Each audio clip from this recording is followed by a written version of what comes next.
Salam Bapak Ibu Saudara, bertemu kembali dalam Renungan Tengah Minggu, doa selaras kehendaknya.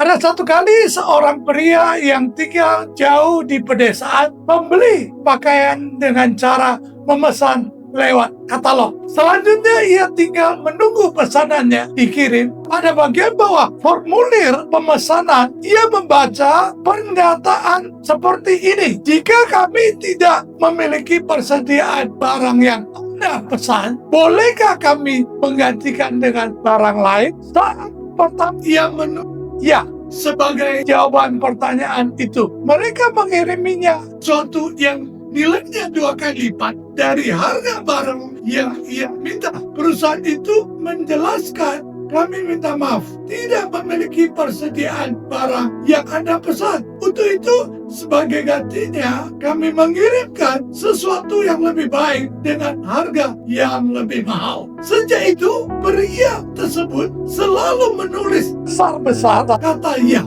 pada bagian bawah lembaran pemesanan. Ia tahu ia tidak akan kecewa dengan barang pengganti yang mereka berikan. Sewaktu kita berdoa, katakan kepadanya bahwa kita dengan senang hati menginginkan Dia, mengizinkan Tuhan mengganti permohonan doa yang lemah dengan jawaban yang selalu dengan kehendaknya. Sering kita berdoa tetapi permohonan-permohonan tidak dijawab karena kita secara egois salah berdoa. Tertulis dalam Yakobus pasal 4 ayat 3. Perlu kita meneliti keinginan hati dan percaya bahwa Dia dapat memberi jawaban tepat. Kita dapat merasa yakin bahwa Dia akan mengirimkan kepada kita sesuatu yang lebih baik. Lebih banyak daripada yang kita doakan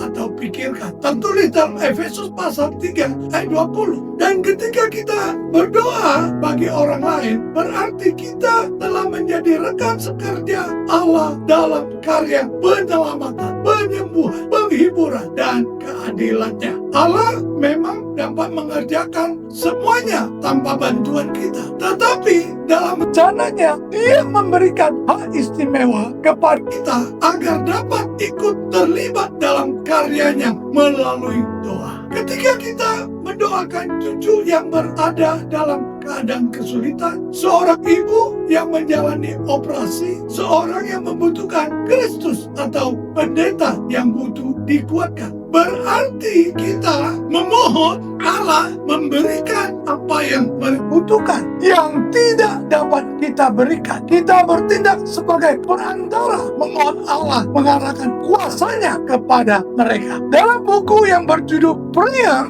of Hallesby menggambarkan cara kerja doa. Kuasa ini besar dan bergerak ke segala arah. Karena itu yang harus kita lakukan saat berdoa, menuju kepada orang atau hal-hal tertentu yang kita ingin kuasa Allah bekerja atas. Lalu Allah yang berkuasa akan mengarahkan kuasanya ke tempat yang diinginkan. Tentu saja doa kita harus selaras dengan kehendaknya. Tertulis dalam 1 Yohanes pasal 5 ayat 14. Doa bukanlah sebuah tongkat ajaib. Sekali lagi saya katakan, doa bukanlah sebuah tongkat ajaib yang memuaskan keinginan kita, melainkan kesempatan untuk bekerja sama dengan Tuhan dalam mencapai tujuannya. Yakobus memberitahu kita bahwa doa orang benar bila dengan yakin didoakan sangat besar kuasanya. Tertulis dalam Yakobus pasal 5 ayat 16. Oleh sebab itu, marilah kita dengan rendah hati dan tidak jenuh-jenuh mendoakan satu sama lain. Posisi yang terbaik di bumi ini adalah berlutut di hadapan Tuhan semesta alam. Tekun berdoa. Sesaat sebelum Margaret Coster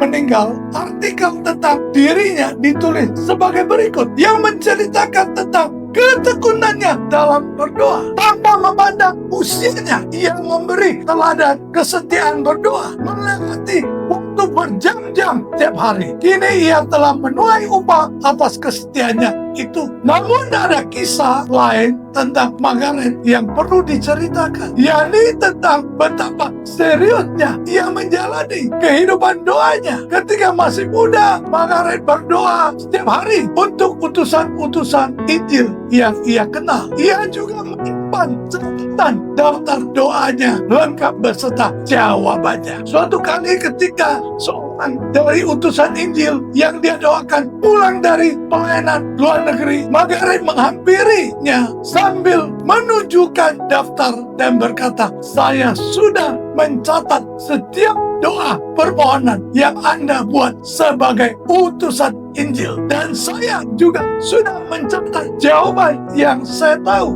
Sedang pula beberapa doa yang belum saya ketahui jawabannya. Duduklah bersama saya dan ceritakanlah bagaimana Allah menjawab doa-doa tersebut sehingga saya dapat menuliskannya." Kita perlu belajar dari Margaret bukan hanya tentang pentingnya doa, tetapi juga tentang realitas akan jawaban-jawaban Allah. Ingatlah, ia mengabulkan doa kita jika kita meminta sesuatu kepadanya selaras kehendaknya. Jika kita menerima Allah secara serius, kita akan serius dalam berdoa. Mari berdoa selaras dengan kehendak Tuhan. Seperti doakan supaya banyak orang diselamatkan melalui Yesus Kristus. Tuhan memberkati. Kita berdoa, Tuhan Yesus, biar renungan singkat ini boleh bicara kepada hati yang setiap orang, setiap saudara, setiap jemaatmu yang mendengar. Biar setiap orang boleh berdoa sesuai dengan kehendak Allah. Biar setiap orang boleh bekerja sama